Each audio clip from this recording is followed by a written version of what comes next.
All right, everybody, it's another episode of the Reserve Man Podcast. I'm Jake Brown. I got with me GP. What's happening? That's no Shag Ruffin today. There's no Stan today. Oh, man, we short-handed. But we do have Dr. Byron Jasper. Say hello to the people. What's up, good people? And we're going to talk about some great issues today for Men's Health Month. We're going to talk about black men and the relationship to doctors.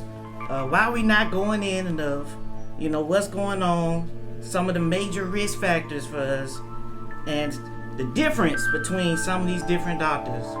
That is so much more right after this. You know your credit score bad. I'm not a on the Starbucks page. That's solid quality time. Right. Why is Steve Harvey still writing books when it's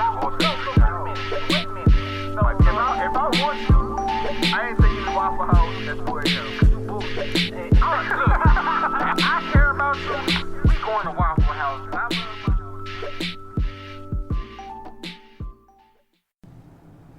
All right, everybody, we have a great episode for you today. We have to welcome back Dr. Byron. What's going on, brother? Hey there, how y'all? Would you like to reintroduce yourself to the people? Hey everybody, Byron Jasper here, family med physician in the Baton Rouge area, coming back to the Reserve Man Podcast. Honored to be back, and I appreciate them for having me and giving me opportunity to do a little bit of health education. Well, we appreciate you for being in front of the podcast, brother, and always being there. So Absolutely. Thank you for coming back. So I believe this is what, Men's Health Month, GP? Yes, it is Men's Health Month. So we thought it was important to bring you in and talk a little bit specifically about black men and the doctor. Because we're always hearing about how, our women are outliving us. Oh, yes. I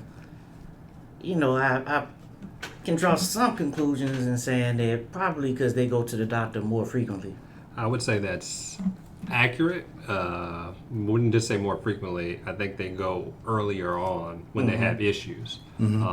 The frequency is a hit or miss kind of thing. Yeah. I have some male patients that come very regularly, but I have more female patients that come regularly and earlier on when something's wrong. So I think that's a huge part of it too. Yeah, So, even when I was saying it, I was kind of thinking like, we'll have something bothering us and we'll try to just tough it out or go away. Yeah. You got to tough it out, man, because... No, you don't. That's what we're here for. well, mentally, you got to tough it out. Because I know me personally, I'm thinking about the deductible on my insurance. Did I meet it yet? I'm thinking about these costs. Yeah, absolutely. So, I guess Doc is going to tell me why that's a bad idea. Yeah, I mean, very quickly, it's not an easy answer. If it's easy, we would have figured it out a long time ago. I think the idea is not so much you're doing something wrong by waiting. It's just a question of when is too long. And how do you know when you should wait versus when you should go at a moment's notice? So I think it's a complex answer, and everybody's going to have a difference of opinion. But I think if you have some general guidelines on what is and what isn't, then you probably have a better sense of, okay, this makes sense for me to go now versus I probably can wait a little bit. Okay. I mean, do you have any thoughts as to why men are more inclined to wait it out? Yeah. Other than, money reasons? Right. Well, I mean, so money reasons is a huge part. That's big. The idea of cost of care has always been a huge driving factor towards minorities and people of color who oftentimes don't have access and don't have resources. So money is a huge part. Okay. Let's say if you eliminate money, care is free, everybody can go. The idea of men going less frequently and less, I would say, waiting a little bit longer.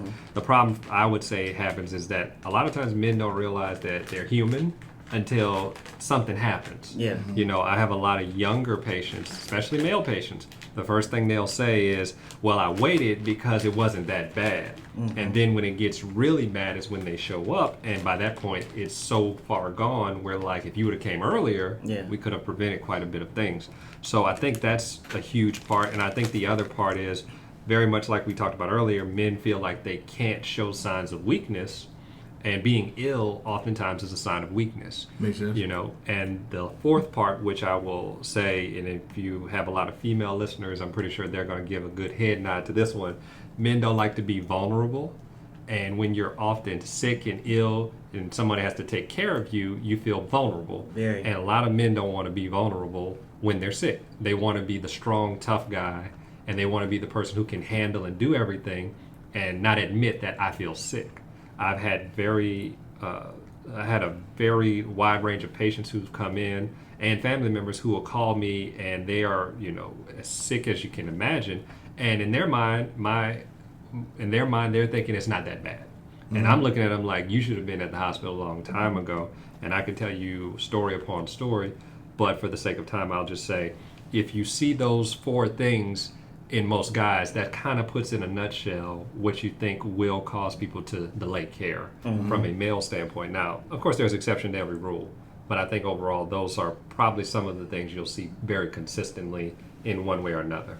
Now, I got a question. I think older black men didn't really trust doctors. Oh, man. Do you think that's something that's still prevalent today, or you think that's still an issue, or if so, why? Yeah, I'll answer your question with a question. Is water wet?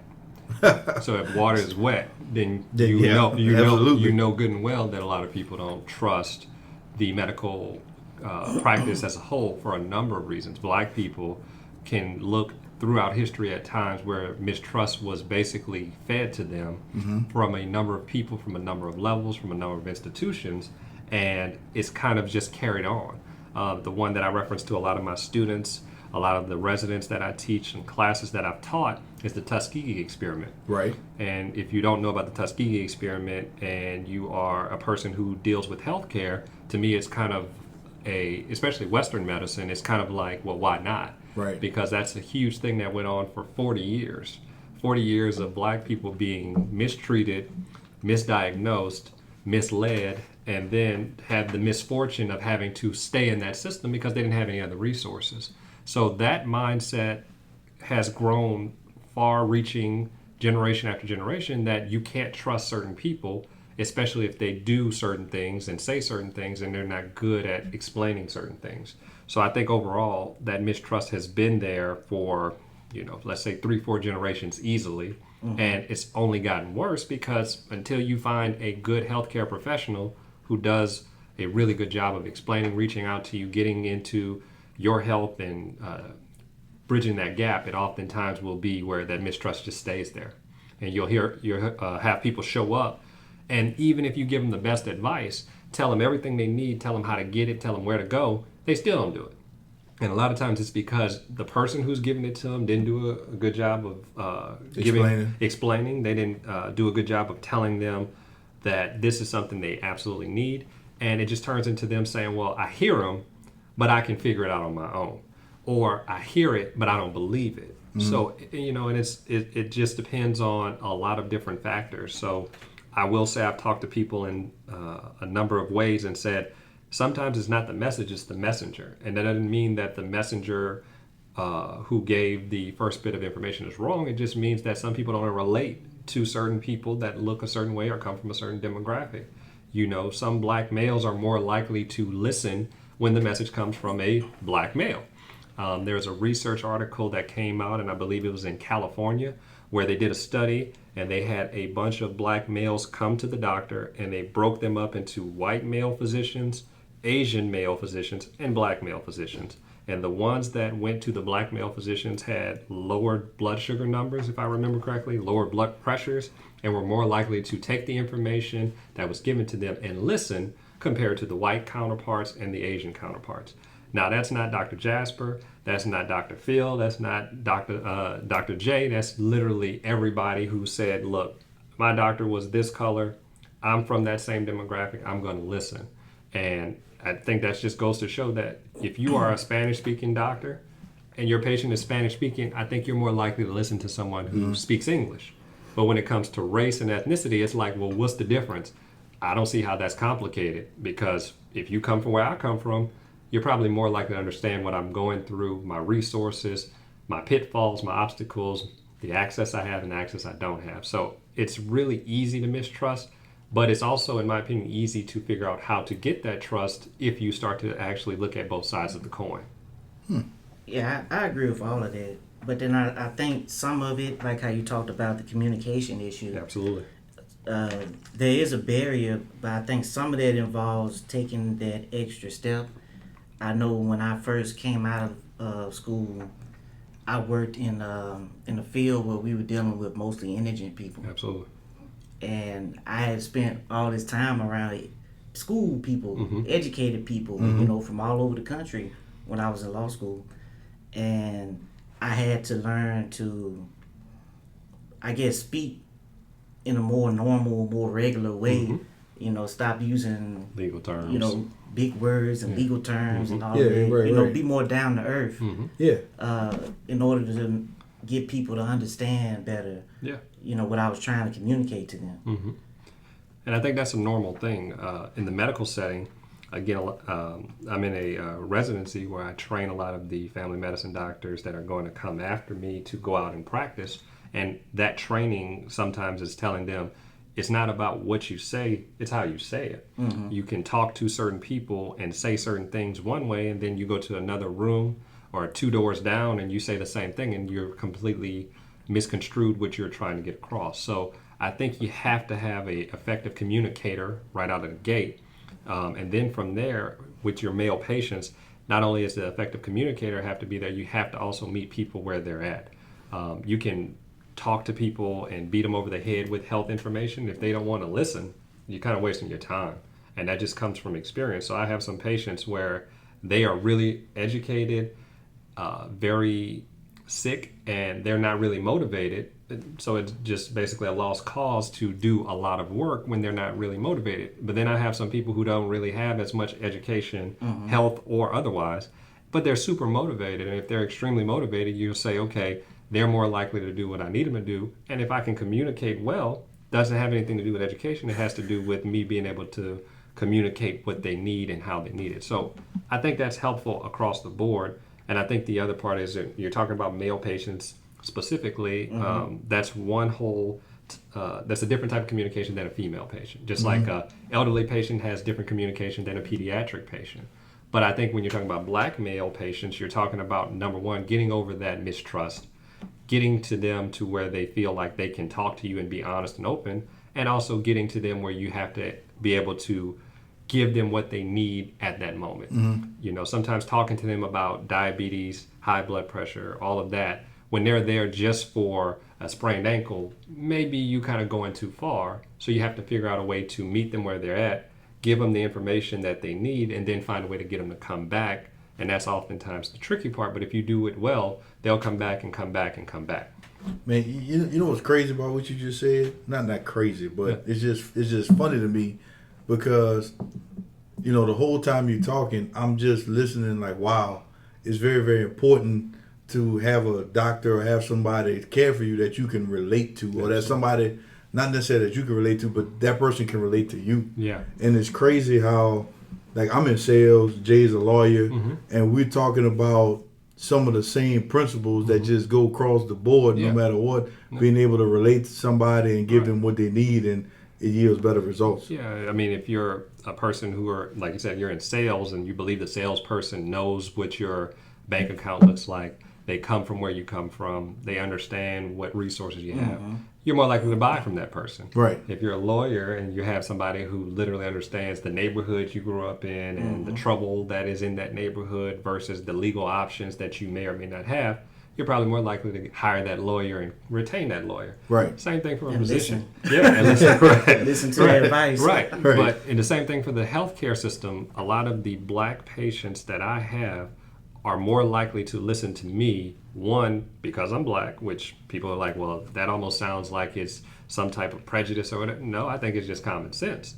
Because to me, it makes sense that, again, if you look like me, you come from where I come from, we have potentially shared the same experiences, you're more likely to listen to me. Right. The other part is the black patients I have are also oftentimes looking for someone who they can talk to like they talk to their friends, and it doesn't have to always be a professional conversation. They want to be able to use that normal slang term or that jargon that comes off the street or whatnot. And I mean, for me, if you're in my room and you're a patient of mine, it's pretty much a coin toss on what we're going to talk about that day, because to me it's all open. It's it's fair game.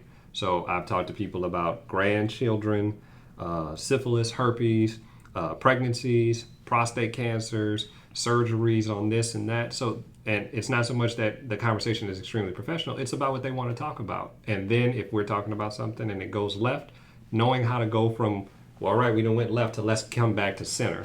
You have to be skilled at that. And I think that's helpful when you can communicate effectively to anybody, but especially to the African American population, because we have a good sense that when we get somebody who's good, we're going to stick with them. Right. And I think that's a huge thing, that you want to find that good doctor, that good lawyer, that good salesperson that you can trust and be around. And in my setting, I know that's hard to do.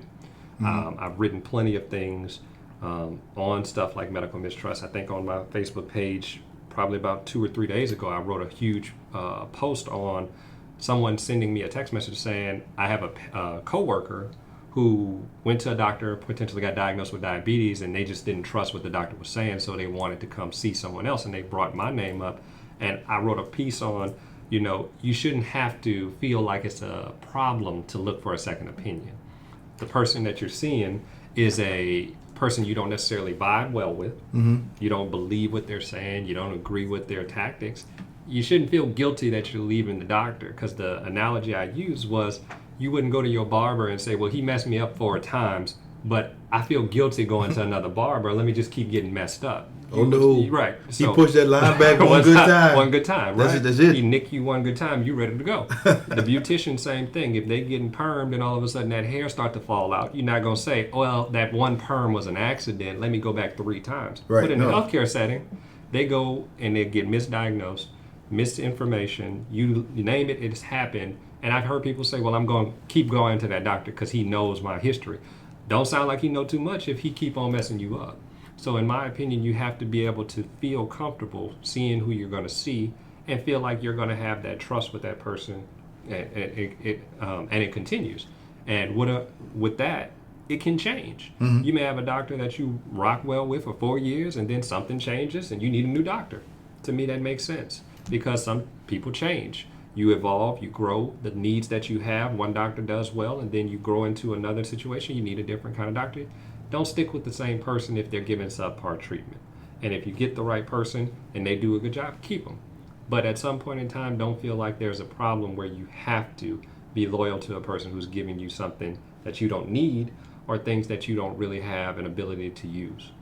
Okay, so if one person might say, you touched on, this person knows my history, right? Just for the listeners, how big of a challenge is it if somebody change doctors, maybe change healthcare systems or something like that? How big of an issue is it to get that history from their previous provider? Yes, so that's a tricky question. It depends on a lot of factors. The more simplified answer is, it should not be that easy. I mean, it should not be that difficult.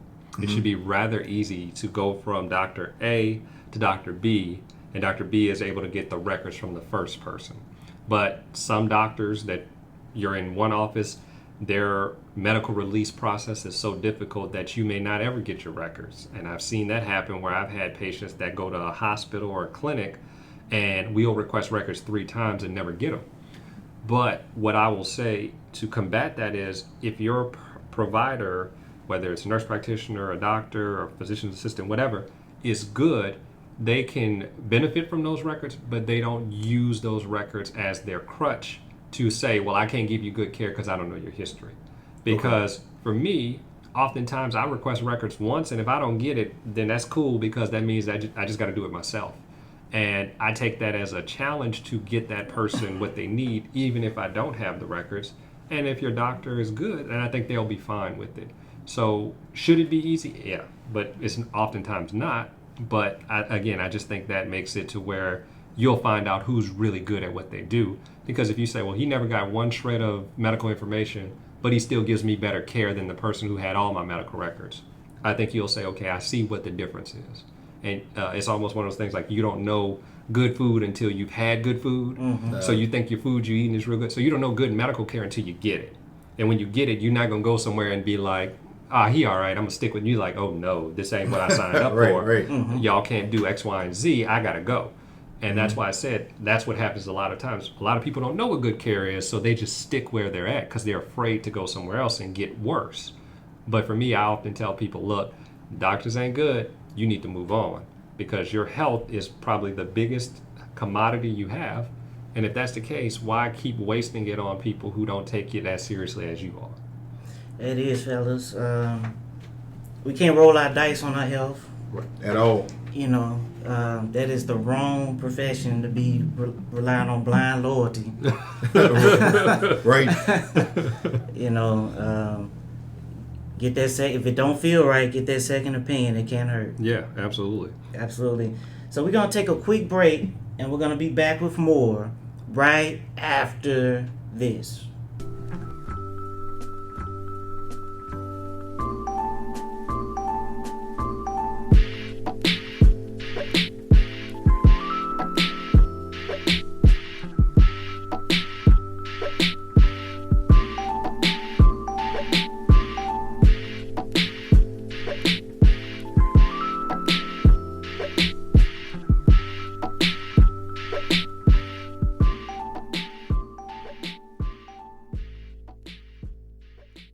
All right, everybody, we are back.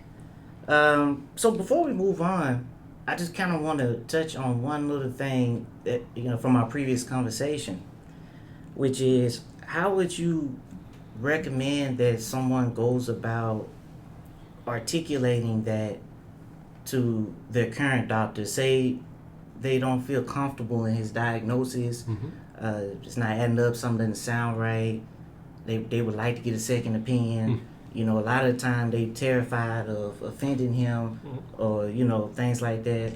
How would you recommend they go about going through that process? Yeah, I mean, I think it's tricky. There's no easy way to say to someone, the information you've given me, I'm not 100% sure I agree with it, and I need to go somewhere else to make sure that what you're telling me is legit. I mean, no one is going to be like, yes, absolutely. Thank you for telling me you have little confidence in what I just told you. It's hard to get somebody to kind of do that. Very rarely will you hear anybody in the medical profession feel like their diagnosis is wrong. What I think the other part is not so much how do you not offend someone, is how do you articulate again how important it is for you to get it right versus for them to get it wrong. So if you're saying to them, this is my health, my life, my well-being, I want to make sure that we're on the same page and it's not about them, it's about you, then I think they're going to be a lot better with the idea of you asking for a second opinion compared to you just saying, look, I don't believe what you're saying, I'm going somewhere else. So being cordial is always helpful, but I think also being honest is just saying, look, I hear what you're saying. I'm not sure that I'm 100% in agreement, so I think I want to see a second person to get a second opinion. I don't think any doctor, unless they're just extremely arrogant, is going to take offense to that, especially if they understand what's at stake. If a patient comes to me and say, Dr. Jasper, I don't really think you are hitting the nail on the head on this one, I'd be like, that's completely fine. You're welcome to get a second opinion. I'm not going to ever be the one that tells them not to. But I want to make sure that when they're asking for the second opinion, they're not shopping for what they want to hear versus what they need to hear. Yeah. Because some people don't like the idea of what they're hearing, so they want a second opinion because they want to hear something else. So it's not so much that the second opinion is always needed, it's knowing when to ask for it and knowing how to ask for it, like your question was. I'm sure that the next doctor is going to want to run their own tests, conduct their own physical exams. Absolutely. But it would be useful for that person, since it is their medical records, they're entitled to it. Yeah. Before you go to the next doctor for a second opinion, to just acquire a copy of your own records. Yeah, and it shouldn't be where you can't get access to your own records. It just depends on how much you potentially want those records. Sometimes you have to actually pay for a copy of your medical records, depending on the clinic you go to or the hospital system you go to. Sometimes they'll give it to you for free. Sometimes they won't fax it, but you can go get a hard copy yourself and then take that copy to the next appointment. So if you're willing to do the footwork, sometimes pay the cost, then you shouldn't have a problem getting your medical records. I don't think any clinic can rightfully deny you your medical records. No, they can't. So if they can make you exhausted on trying to get them, then that may be a different story than you can't get them. Like they may have to send you out of their office to the hospital to go get the records, but if you really want them, you can get them. And if you have that, I think it helps out your case when you go to the next person to talk to them about whatever you're going to talk to them about. So, just moving on, we just really want to, I guess, let people know the difference or the importance between primary care physicians, emergency room or urgent care doctors, and specialists. In a nutshell, the idea of a primary care physician is I think I've said it's the access to the club, if you will.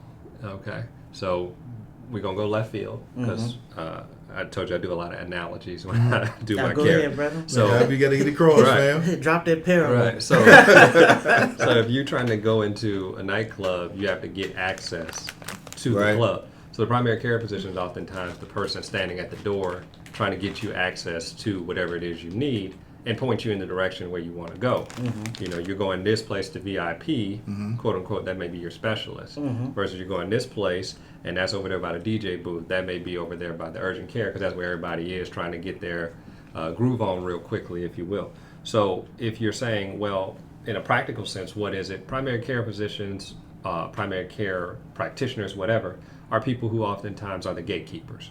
We're the ones that you come to when you have small problems. We're the ones that you come to at the beginning of your issue, and we're often the ones to figure out if we can handle it versus you need to go see a specialist. And if we're doing a good job, you rarely will need to see a specialist because we're doing it well enough to keep you out of those offices or keep you out of the hospital. Keeping up with that preventative care. Exactly. I was going to say, is that where the importance of like an annual exam comes in? Absolutely. And the idea of an ER and urgent care is exactly what it sounds like. It's an urgent matter. I need to be seen urgently, so I'm going to the urgent care. The ER, same thing. It's an emergency. I need to go because I need emergent care. But what happens for a lot of people, they don't want to go to the primary care office how they should, how they're recommended, how they have been directed. And they literally use the urgent care emergency room for their primary care. And if you talk to many urgent care docs or primary care docs, I'm pretty sure in a given day they do a lot of primary care stuff in those settings because people don't have primary care doctors, they don't want primary care doctors, or they don't know what a primary care doctor really is. So again, I have patients that I'll see and I tell them all the time, if you're doing what you're supposed to, you should never have to go to the emergency room unless it's emergency, because I've given you all of the stuff you need to stay out of those areas. Same thing from an urgent care standpoint. So you can use them, and I recommend using them when they're absolutely necessary. And sometimes you may have some gray area where you say, look, I was sick, I couldn't get into my doctor, so I went to urgent care. Completely makes sense. But when you're going to the urgent care in the ER to get refills on your blood pressure medicine, when you're going there to get prescriptions to go to the pharmacy to get something, that means you need a primary care doctor. You know, if you say, look, I had chest pain, I wasn't sure what's going on, I went to the urgent care, I went to the ER, I'm completely fine with that. But when you say I ran out of my medicine, and I don't have a primary care doctor, then you really and truthfully need a primary care doctor. And it doesn't matter if it's an asthma inhaler or it's headache medicine. If you're needing it on a regular basis, you need a primary care person to take care of your primary care. And then if you get sick enough, certain things don't get better, specialists come into play, and you may need to keep seeing a specialist for that diagnosis, but it doesn't mean you're going to still go to the specialist and never need a primary care doc. So you'll hear a lot of females say that I go to my gynecologist and they do all my blood pressure stuff and they check all my blood tests. And I've had people actually tell me I don't need a primary care doctor because my gynecologist does everything. And I can't say anything to them because that's their prerogative. But that's like me saying, well, you don't need to go to a gynecologist. I do pap smears. You don't go to a gynecologist. I do pelvic exams. And they'd say, but you don't specialize. I mean, well, I can do it though. So it's up to you if you want to have a person do it that is really good at it versus someone who can do it. Because I can write medicine for a person who has chronic pain. That don't mean I'm good at it. I can write psychiatric medicine. Doesn't mean I'm good at it. So I think you have to figure out what doctor, what healthcare provider you need, go to them when you need them, and utilize them as much as you need to. And if you're doing it right, you won't need that many. You know, so you can have a gynecologist, you can have a cardiologist, you can have an orthopedic surgeon, but that doesn't mean you need to see all of them all the time if you're doing what you're supposed to, how you're supposed to. Okay, so you just said everybody should have primary care physician, you know, and people have more problems when they tend to not do things in the proper, you know, way it's designed, right? So somebody that doesn't have a primary care physician, how does one go about selecting a primary care physician? Obviously, we talked about earlier somebody being able to relate to you. Yeah. What else should somebody look for to get that? I think feeling comfortable with the amount of information that they are able to give to you when it comes to your medical care. I've had people come to me and say, I've had plenty of doctors and they never really explain stuff the way you do. No one ever took time to break down what I'm taking and why I'm taking it. So I think having someone who not only can communicate well, but is able to help educate you on your health is a huge factor at getting a good primary care physician or nurse practitioner or whatnot. To put it very plainly, if you're going to this person and you are being diagnosed or treated for something and you have no idea what they're doing or why they're doing it, then I think you've missed the boat on having someone who's really good. Because any patient who comes to me, I make sure that before they leave, they know what I'm doing, why I'm doing it, and what's supposed to happen. If it doesn't happen, I tell them this is what's going to happen if that doesn't go the way we want it to. So I think that's a huge part of getting a good primary care provider, to make sure that you have not only communication, they understand what you need, they explain it well, and again, you're comfortable. The other thing I'll say, it's a catch-22. Some people will say, well, I have a doctor or I have a person who I go to see and I can never get into them. Well, that's the 6 one way, half a dozen other, meaning you don't want a person who you can get into every single day out all the time, because that means they're probably not as good as what they used to be. Just like you go to a restaurant, you can get in like that and you don't have to wait. Ever. It might be that the food isn't good. I was going to say the food isn't good, or they're just the most efficient that I've ever seen, which probably means that their quality goes down. So sometimes having to wait is a good thing, but you don't want to have to wait 6 months. You don't have to wait 3 years, So you have to kind of weigh the pros and cons. If the person's good and you're waiting because they're good, then wait. You don't say, well, look, this is my favorite rapper. His music is amazing, but I don't feel like waiting for this concert line, so I'm going to just go ahead and never listen to him. I'm going to go somewhere else. You say, well, look, I'll wait for the concert to get in and try to listen to their music, but at the same time, you have to, weigh the pros and the cons of that. So all together, a good wait time, for me, it's anywhere from, if it's primary care related, I'd say about a month. If you say, look, I need to get in and it's within the month, 30 days, I think that's reasonable coming from the primary care side. If it's urgent, obviously within 1 to 2 weeks is reasonable. Now, if you can't do that from a primary care standpoint, I think you probably do want to try to find somebody else, because, again, certain people just don't have the capacity to see everybody. Or if you have an immediate issue, go to urgent care. Absolutely. Urgent care, emergency room, if it's that bad. Yeah. But most of the time, start off with your primary care doc. You can call, and if they can get you in, they will. They'll say, I know this person. They come here regularly. We communicate with them all the time. We'll work them in. But a lot of people don't want to do that because in their mind, I tried to call, I can't get in, I'm just going to go and do something else. And the issue isn't you can't get in, is that we haven't seen you for 3 months. We haven't seen you for 6 months. Then you call us out the blue and you want us to get you in, and we know we haven't talked to you for 6 months. It's going to be longer than a 5-minute visit or something like that. It's going to take a while for us to catch up on everything. Right. But if you're going the way you're supposed to and you're having the regular care, I think you'll be fine, because we're going to probably be able to work you in. And that's easy to do as long as you're communicating effectively and the person you're seeing understands you, you understand them, and they know you well. So when people call, who I've seen chronically, 4, 5, 6, 7 visits in, if they call and I hear their name, I know who they are, I know what they're coming for, I know what's going on with them, and sometimes they don't have to come in because I just call them on the phone and say, this is what you need to do. So I save them from a trip to the ER, the urgent care, whatever, because again, that's that communication, having that rapport with them, and also knowing how to effectively tell them, this is something you can take care of on your own. You need to come see me, and if not come see me, you need to go somewhere else, and we can get you there. Cool.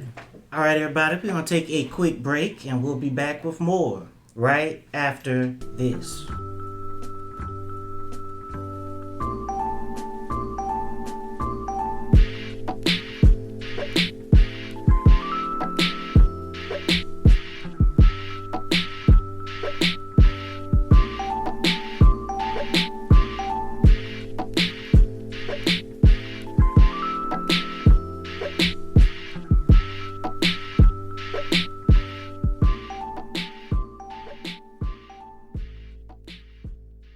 All right, everybody, we are back. So, Doc, we just want to ask you about a few things in particular, because we know that some things are having a larger impact on the community than others.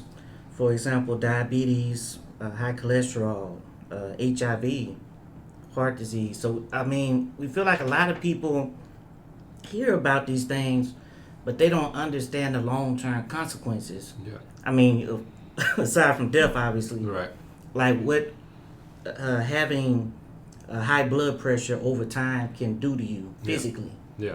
I was wondering if you could explain that. Well, I'll say it's, again, a very broad topic, but the idea of all of the things you mentioned can cause chronic issues that will often affect people not only in their lifetime, but generations to come. So if you want to start off by people in their lifetime, high blood pressure can cause heart attacks, strokes, blood clots, trouble with kidneys, having kidney failure, liver issues, trouble with your eyesight, and the list goes on and on and on, because blood vessels not getting enough blood to flow to certain places will end up causing those things to shut down. Sure. So that's what high blood pressure is in a nutshell. The idea of blood pressure being high means that blood is not flowing to where it needs to. If certain things don't get enough blood, it starts to die. And if that is your kidneys, you have kidney failure, you end up on dialysis. If your heart doesn't get enough blood back to it the way it should, you have a heart attack. If your brain doesn't get enough blood to it, you have a stroke. Right. So a lot of people don't think about it like that, because in their mind, high blood pressure is just high blood pressure. It's not a big deal. So you'll hear people say high blood pressure is the silent killer, because a lot of times it is literally killing you day by day silently until one day it's too late. So that's a way to look at it from an individual standpoint. But when you're talking about a generational standpoint, the idea that once you as a person have high blood pressure, people in your family are more likely to have that issue because you have it. Because a lot of times your children or your grandchildren are products of you and the genetics that come along with you. So you're likely to pass on these diseases to people that come after you or people that are related to you, just because you all have the same genetic makeup or live in the same type of environment. So these chronic issues that oftentimes don't have to be chronic are things that people don't think about on that scale, because if you're diagnosed with high blood pressure in your 20s, which I've diagnosed plenty of people with that in their 20s, which is insane, another conversation, they don't think, you know what, let me start eating better for my unborn child 20 years from now. It's like, I want this this fast food, and I'm going to go get this fast food because it's cheap, it's quick. So trying to get people to understand that the way that they live and the things they do affect their health, these chronic diseases need to be addressed sooner than later. If you get that done and you do it the right way, it'll hopefully change the way that the genetic makeup will be. Not the genetic makeup. It'll change the way your generations will be long after you're gone. And that's easier said than done, but it's possible. So you kind of tipped on a little bit when you talk about fast food. So high blood pressure affects black people a lot more than any other, group, especially black men, right? Yeah. So what are some ways we can kind of prevent that, other than me putting down my hard crackling? What can I do to help me out? The pork rinds and everything else, right? Yeah, I mean, I think honestly you have to, number one, look at it from your own individual standpoint. Your diet is a huge part, and exercise is a huge part. So that's almost like the go-to answer on a lot of medical exams. Like, what do you want to do first for this person who has this problem? A lot of it is always lifestyle modifications. Right. Eat right and exercise. Eat right and exercise. And it's not because it's a gimmick, it's because it actually works, and it has the least amount of side effects. It's usually the least costly. You don't have to spend a ton of money on medications if you're eating better. You don't have to spend a ton of money on going to the doctor if you're working out. So you spend more money on what you're putting in your refrigerator and you're putting in your body, and you spend more money on getting up, getting active, you don't have to come see me that much. So for black males, one of the things I often talk about, and I just had a guy, a new patient who saw me on Friday that was referred by his relatives. And they were like, he was like, my people told me to come see you because you do really good at your primary care thing. One of the things I told him, he's 42, 44. I told him right out the gate, you already have 3 blood pressure medicines and a cholesterol medicine at 44. How much exercising you do? And he looked at me like I was speaking a foreign language. And I was like, you need to get up and start doing stuff. You're too young to be sitting home every day after work. I know it sounds hard to do because we get into that lifestyle like we're so busy, but you have to make this a priority, because if you don't have good health, are you going to be able to work that long? But people don't think about that. Yeah. They will kill themselves to go to work, but won't kill themselves to get up and be healthy and eat right. So for black men, I often tell them, you got to get up, you got to get active, you got to work on your diet. And working on your diet is probably the biggest thing that you can do. And I say that very quickly, that the diet is way more important than the physical activity from my perspective. And I'll say, people say, well, why is that, Dr. Jasper? Very clearly, I say very clearly to all patients, if I said you're going to work out every day for 7 days, how many times do you think you would work out? And I'm going to ask both of you that. 7 days? 7 days. How many times in 7 days would you work out if you worked out every day for 7 days? 5. 7 times. 7 times. 5. Okay. I work out 5, so not 5, 7. So 5 times or 7, Yeah. right? Now I'm going to ask you this. If you had to eat for 7 days, how many times you going to eat? I see what you're saying. I see what you're getting at. 3 times a day. About at least 21. 21. Maybe Yeah. 21, 30? almost 30, yeah. So you got 30 meals compared to 7 workouts. Which one you think is better? Yeah. And people don't think that. Well, if I go run for 3 hours straight, I'm going to be fine. Well, you're going to eat 5 times today. So you tell me you eat 5 times horrible meals, you think them 3 hours going to trump them 5 horrible meals? That's why every time you go to work out and buy Beachbody this and P90 whatever, what do they give you? A diet plan. Mm-hmm. Because they know that you have to eat right in order to achieve the goals you want. So oftentimes the first thing I give anybody who comes in is stuff about diet. Now, whether they listen, that's a whole nother story. But then I say, once we get your diet right, the exercise is a bonus. And they'll have a huge impact on the high cholesterol and diabetes as well. Yes, absolutely. And I say high impact is an understatement. I've had people who change their diet and do it so well that we have gotten them off of all medication. Mm-hmm. Not most, all. Meaning I have blood pressure control, diabetes control with diet and diet alone. So we will call it diet controlled high blood pressure, diet controlled diabetes, diet controlled cholesterol. Meaning they don't take medicine, they just eat right. And they exercise. And now we don't have them going to the pharmacy to get medicine every month because they started to listen and eat right. So what does that mean? It may have you putting down them cracklings. You may say, you know what, it's my birthday, I'm about to go in on these cracklings. Have fun with your cracklings, brother. I appreciate the fact that you're going to enjoy it. But can you eat cracklings 3 times a day every day when your high blood pressure is already running through the roof? No. But see, people don't think that. And they think that because I'm telling you have to eat right, you can't have anything. In some instances, you probably can't. But if you're doing it well and you're doing it consistently, you're going to have the times where you can enjoy yourself. And that's how it's supposed to be. You're not supposed to eat bad 7 days. I'm sorry, that was horrible. Badly. Yeah. I'm supposed to be educated. Yeah. You're not supposed to eat badly every day, 4 times a day, and then go and do right on one day and say, look, I exercised this week. It's supposed I to be should have the other lost way. 3 pounds. Exactly. I ate right that one time and it should count.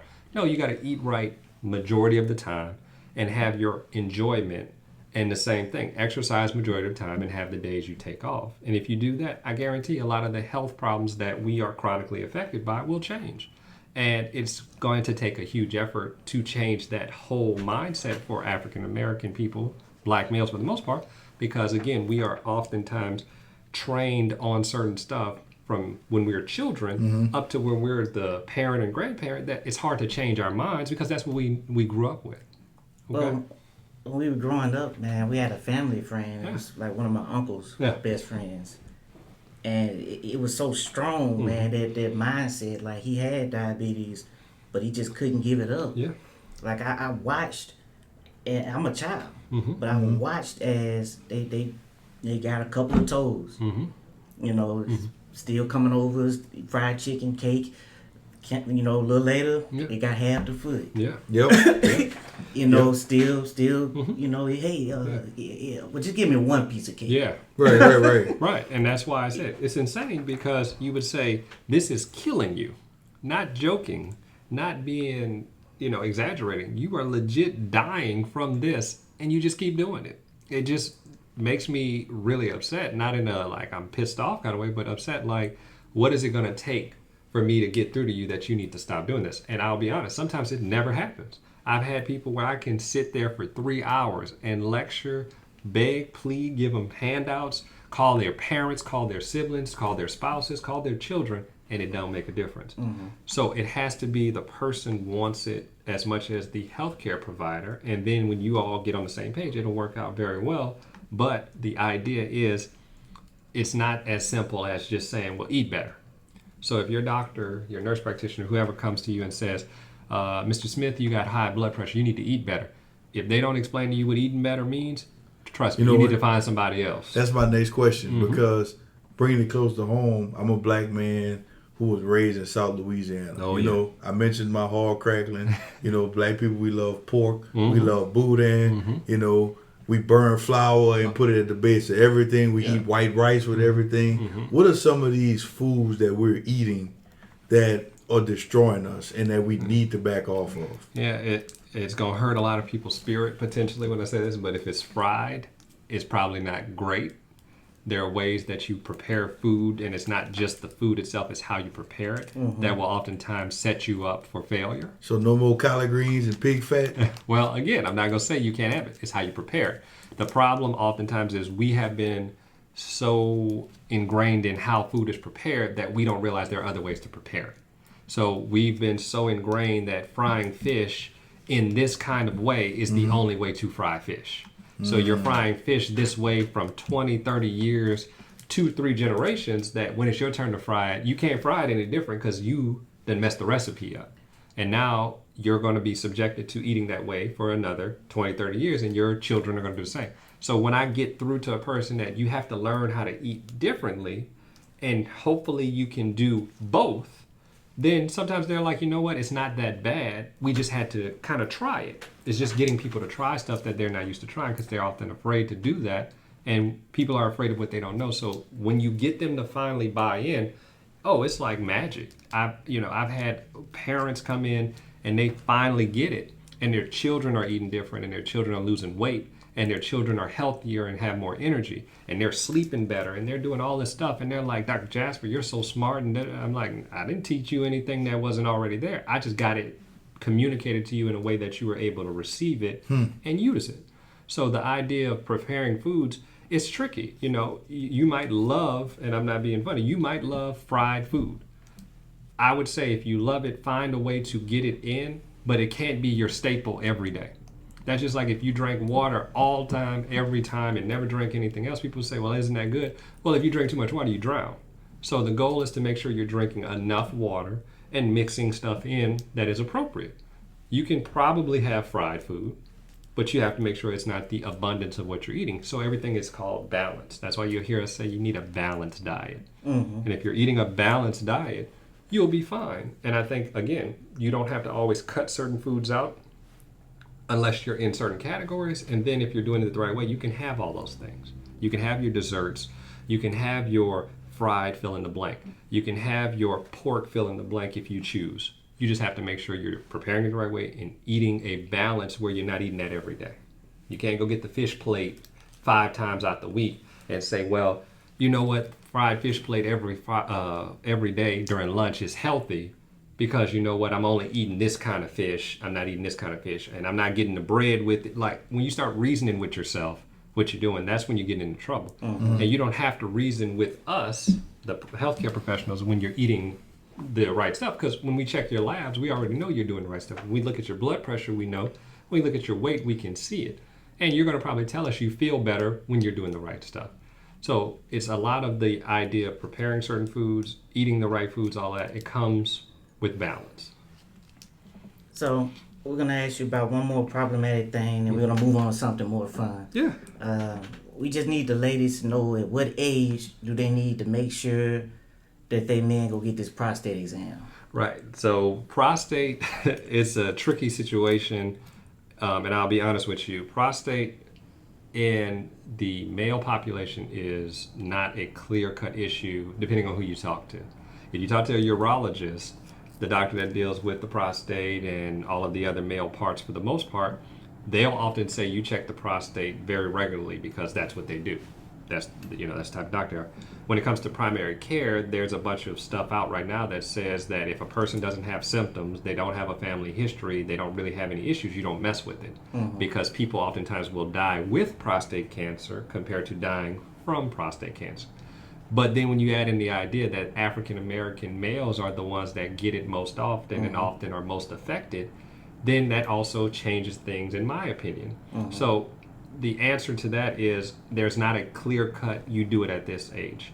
The reason why is some people are going to need it a little bit earlier than others. I think the recommendation is about 45 to 50 years old is when you want them to start checking it, unless there's a family history. If a person has a father, a brother, a sibling, I guess a brother is a sibling, a father, a child that has prostate cancer, then you're going to want to check it probably a little bit earlier. But if they're not having really any symptoms and they don't have a family history and you're just saying, well, I feel like what is a good age to start? I'd say about 45. And that's what I tell most of my patients. And I always explain to them the risk and benefits because, again, you can have a prostate that has abnormalities, but it won't cause any long-term effects other than maybe some issues with going to the bathroom. And then at the end of that, you'll say, well, by the time you're diagnosed again, you'll die with prostate cancer because something else will take you off the earth. But if you're younger, you probably want to go and get more stuff done if there's some abnormalities. So I think if they say you're around 75 and you find out a person has prostate issue, you don't really mess with it. But in your 40s, 50s, 60s, there's a little bit of a difference. Last thing I'll say is, and this is a public service announcement to a lot of the males out there, it's going to be really, and I'm pretty sure this part is probably going to get y'all a lot more people referring this out, so sound clip this as the commercial. Men, if you have erectile issues, erectile dysfunction, trouble getting an erection, do not automatically think the answer is to go get erection medicine. I've diagnosed at least 6 people with prostate cancer, and their symptom was I can't get an erection. So the goal oftentimes is not to fix stuff with just medication or do a quick fix, but to get a proper diagnosis. And all of the men that I diagnosed with prostate cancer, with erection issues, were black males. And their first problem they came to me was, Dr. Jasper, I need something for getting an erection. It wasn't I have prostate issues, I have trouble going to the bathroom, I got blood in my urine. It was I cannot get an erection and I need my refill. And when I dug deeper, we found out they got prostate cancer. 3 of them have been treated and they're doing very well. The 4th one is getting treatment now. Do you think that they might have been ignoring some of those other issues, or they just wasn't having them? I think both. Sometimes we don't know what those other issues are, but if you, Mr. Smith, come and see Dr. Jasper and you got erectile issues and I really don't give a damn because it's easy for me to write you a prescription, I'm going to give you your prescription, you get out of my office, we both happy, right? Yeah. That's how most people operate. One of the guys who came to me literally this year came to me and his words were, I need a refill, and I said, well, let's back up. When did you start having these issues? So and so. He is late 40s. And after I talked to him, I went back through his chart and I realized he saw another doctor in the same building who gave him a prescription for the medicine, told him basically come back, whether he showed up or not, I don't know, maybe they didn't get him in. He then left, went to another set of doctors. Those doctors actually told him he had prostate issues, but they kept refilling his medicine. Came back and saw me, and I'm like, I'm not going to give you a refill until we get to the bottom of this. And that's what literally got him to come back and start doing what we needed him to do. And by the time he finally heard me sit down and say, I think you have a prostate problem that's causing your erectile issues, he then listened and started getting the care he needed. But if I just kept giving him prescriptions, he might have done some of it, but not all of it. So some of it is ignoring the symptoms you have. Some of it is you just don't know. Because to him, he might have heard you have prostate issues, but at the same time, he's thinking, well, it's not a big deal because they just gave me a prescription. Yeah. That's really interesting. I never heard that before. A lot of people never heard it. The doctors I trained don't know it. And they went to medical school. And I've literally had to pull them to the side and say, when you hear the words erectile dysfunction or you hear erectile issues, don't think that the answer oftentimes is to give a prescription. Right. Because that's everybody's reaction. Why not just give a prescription? Just like when you say, I got sore throat, what is easy to do? To give you a prescription. Right. As opposed to ask you what is going on and get to the bottom of it. So that's why I said the primary care part is often overlooked. And a lot of people think primary care is easy to do. So just go ahead and go see your primary care doctor. I love when specialists say that because in their mind, it's easy to just dump it on the primary care doctor. But if we're good at what we do, then you're going to literally see that we're worth our weight in gold and then some. Because if I didn't do what I was supposed to do, that guy would probably be laid up with some issues from prostate cancer where he can't walk because it spread to his bones and now he can't actually stand up straight. So the idea is to literally not only think about it from a sense of sometimes the doctor is doing you a favor by asking you questions and not giving you a prescription and getting further into your medical history compared to the opposite where he was quick. She was good because she got me in and out. Sounds good on paper until you laid up in the hospital wondering, well, why didn't nobody catch it earlier? Because you wanted to go quickly. You wanted to get in, you wanted to get out. And get out. So think about it from a global standpoint. And again, another analogy, if you got a mechanic and you bring your car to the mechanic and he gets you in and out in 5 minutes and tell you, hey, you great, I fixed your problem, and then your car break down next week, you're going to say, well, let me go back to that mechanic because he was quick. You're going to say, well, what the hell? I just brought it in and did that. When it comes to our health, we don't do that. Right. Exactly. We want to go in, get our prescription, and go home and live our life and not put together that maybe I keep getting these prescriptions because I'm not doing something right or the doctor's not doing a good job and we're not on the same page. Gotcha. So you got to do it on a lot of levels. I mean, that makes sense. Take better care of your body than your vehicles, fellas. But I wonder how many people hesitate to go to the doctor with that erectile dysfunction. I bet you there's a lot more of a... Oh, no. I bet people going. Yeah. Oh, no, they I gotta get to the doctor now. Well, it's going to be interesting because if you haven't noticed on TV, there are actually a lot of commercials coming out where men are actually told that they don't have to go to the doctor anymore. They actually have an They app. can get that discreet and package to the door. They can get a package to the door. And I laugh at it because I'm like, a lot of people are going to go and jump all over that. Right. And they're going to live their best life because they're getting all of the stuff they need from a prescription through the mail. And before you know it, something's going to pop up and it's going to be like, well, if you would have came and saw us 3 months ago, however long ago, we probably could have caught this and it would be a lot different. Because now, when you have prostate issues, if it is a prostate cancer, depending on how bad it is, there are a lot of procedures you need to do, and one of them is removing the prostate. And if you remove the prostate, what do you think one of the side effects is? Erectile dysfunction. So if we catch it early enough and we don't have to remove the prostate, then maybe you won't have to take pills forever versus you don't get an erection at all. Yeah. So that's why I said you got to think about it on not just the idea of what's quick and what's going to be easy, but sometimes what's the best treatment. It may be quicker to go ahead and go here, urgent care, emergency room, and get something done in a fast manner compared to going to the primary care office, sit there, wait, and have us talk to you and make you come back several times. But if I can keep you out of the hospital, out of the emergency room, give you lasting health and wellness, and get your generational health better to where your grandkids, great-grandkids, and then some are doing better, I think you would probably say, I want that primary care doctor compared to I'm going to go to the ER. Absolutely. Well, you made me a believer. All right, everybody, we're going to take a quick break and we'll be back with more right after this.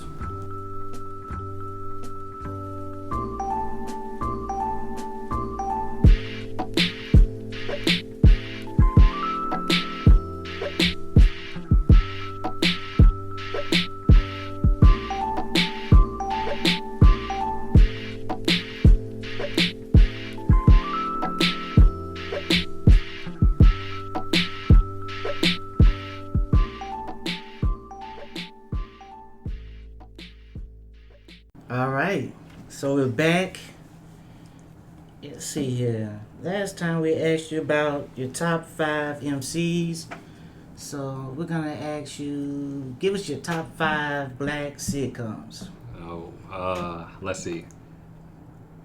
I still say in no particular order. That's fine. Okay. Because it always depends on the episode. Right. Certain episodes better than others. Martin. Okay. Fresh Prince of Bel-Air. Great one. I was just talking about this the other day. I'm drawing a blank on it. I was just saying it. Throw me something out there. I'm gonna tell you if I was thinking that was one of mine or not. Different World. I actually didn't watch A Different World, which is weird, right? Because a lot of people would be like, "Wait, you never watched A Different World?" When I was growing up, I never watched A Different World. Come on. You watch Cosby Show? Some of the Cosby Show. Wasn't like a huge fan, but that was funny because people was like, "Oh, you got to college and you were doing stuff in college," and they were like, "First time I thought about college, it was A Different World." I was like, "What's that?" Like I had no idea what it was. So I never watched A Different World. So, but it was Martin, Fresh Prince of Bel-Air were kind of the two that did a lot of the sitcom stuff for me. So it's like that age and then stuff after. I used to be Jamie Foxx show? wasn't a huge fan of Jamie Foxx. I was a huge fan, and this is weird. My Wife and Kids with Damon Wayans. That was a good show. I used to be on that one for some reason. I used to literally watch it in my dorm room, and I used to think it was hilarious for some reason. I thought the Hughley show was hilarious. Hughley show was good too. I wasn't a Bernie Mac show fan. Yeah, his show wasn't that good. Went through he me. was a better stand-up than he was on TV. Very much so. And I think all of the Kings of Comedy had sitcoms, and I was just like, the Hughley show was the best one out of all of them. I mean, he still has some. Well, I enjoyed the Steve Harvey show. Steve Harvey show was good. It was good, but I just wasn't blown away by it compared to Martin and Fresh. Like if those come on now, I'll watch them. But like if Steve Harvey show come on, I'll be like, oh, it's the Steve Harvey show. Click, right? Click. So, man, you forgot Family Matters, bro. I did watch Family Matters. I had to stay away from Family Matters because I used to be the smart kid. He said he watched Family Matters. He didn't say it was in his top 5. Right. Well, I'll say this. I had to stay away from it because I used to be the smart kid. I had glasses when I was a kid. So you know that I always got called Steve Urkel. So, of course, at that point, I was like, I don't like Family Matters as much as it used to be. I feel that. So that was but it was still cool. What would you say to a person that thought Family Matters was better than Martin? Nah. That's disrespectful there. Hey man, I like Family Matters better than Martin. I think Family Matters was cool, but I think when it comes to just like any episode, you can probably put on Martin and probably know you're gonna laugh at Martin. Now it might not be like the best laugh ever, but you're probably gonna laugh. Family Matters, it kind of depends on the episode to me. Some episodes were real cool, and some of them were like really serious, so that's why I was like, Family Matters kind of wasn't the oh my goodness funny sitcom. So when I think of sitcoms, I think about funny stuff. I feel you. So that was my biggest thing. I did have one huge problem with Family Matters. I always thought Myra was better than Laura, and he was tripping for chasing Laura, and when he had Myra over there. That's the only thing I didn't like about it. Other than that, it's a great show. Yeah. No comments. I don't have anything to say to this. I don't know, man. What was the friend of Laura? What was her name? Maxine. I was a fan of Maxine. Yeah. Well, Maxine did look good now. Right. Yeah. So it's more of a where are they now kind of thing, but I definitely was. Rest in peace to Myra, because apparently Myra passed away. Oh yeah, she had to choose between like her and her baby or something like that.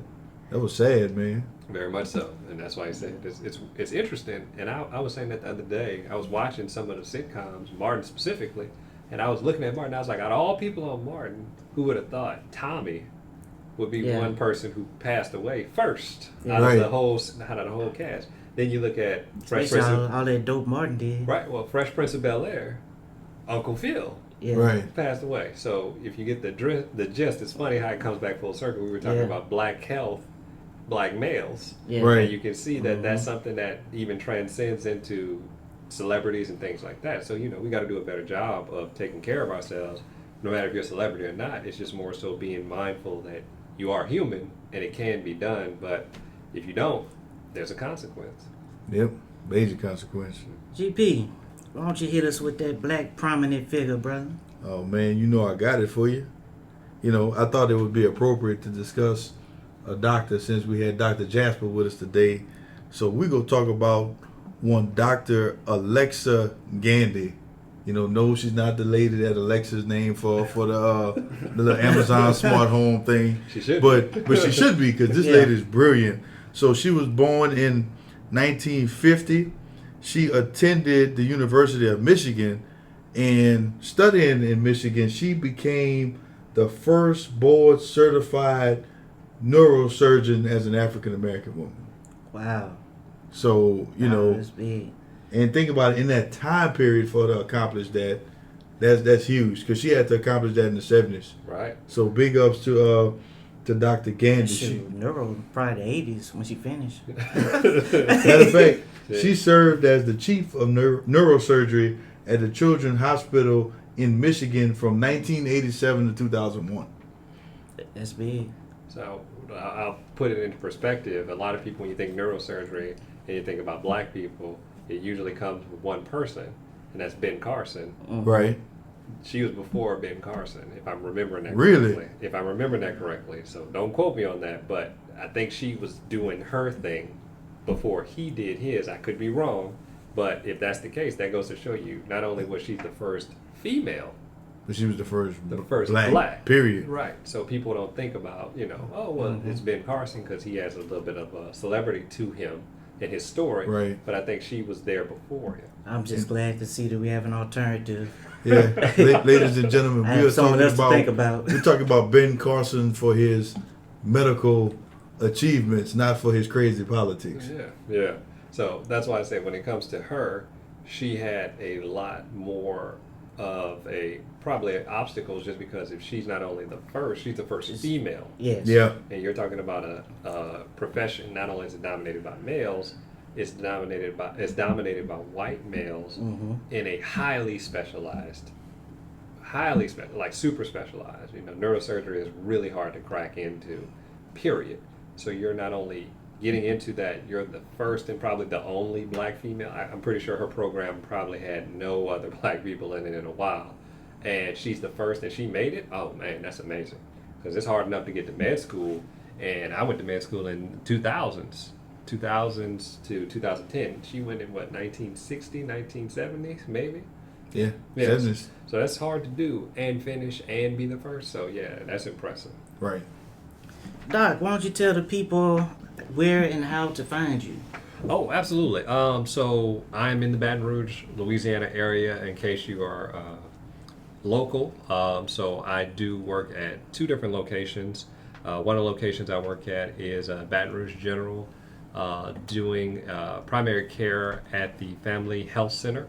That's off of North Boulevard in the Mid-City area.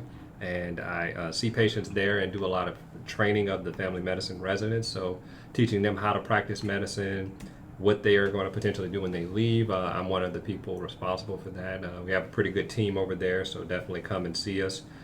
We are always open to taking patients and take pretty much all insurances at that location. I also work at a second clinic called the Open Healthcare Clinic, where I do primary care for the most part. I'm sorry, I said that backwards. I do primary care there, but for the most part, I do a lot of HIV care and hepatitis C care there. So a mixture of all things at that clinic. And I do that just because I got specialty training and I like to make sure that I'm keeping that training valid. And we're always trying to, of course, get people into care at both locations. So definitely come look us up at either location. And I always have to shout out my organization, where we're looking to help increase diversity within the medical field. That program is the Comprehensive Medical Mentoring Program. You can find us on the internet at www.cmmppmed.org. We're also on Facebook and Instagram at CMMPmed, CMMPmed. So please look us up there. And we do a lot of community service through that organization, working to get those students who are interested in healthcare into healthcare so they can hopefully change that dynamic of what we talked about today, where people will have people that care for them, that look like us, come from where we come from, and do the things that we do. And it's a very powerful organization, slowly growing, and we're always looking to get more students involved that are interested in the healthcare field. Man, we certainly appreciate you coming back in, sitting with us again today. I feel like we talked about some really important issues, particularly for our community. Yeah. We're going to play that PSA all week. Yeah, absolutely. Absolutely. Yeah, I'll make a special cut of that one. All right, y'all. Look, if you've listened this long, you might as well subscribe and share this episode with somebody. Ladies, you got to get this information to your man, to your father, to your brother. It's some important stuff. So let's make sure that we take care of each other. If you do not know how to find us, then you go on IG And you can catch us at The Reserve Man. That is it. You got anything to say, GP? Man, just follow the podcast, follow the Instagram, subscribe, and slide with any questions and feedback that you got for us. Slide. Slide in the DMs, baby. You know what it is. We are out.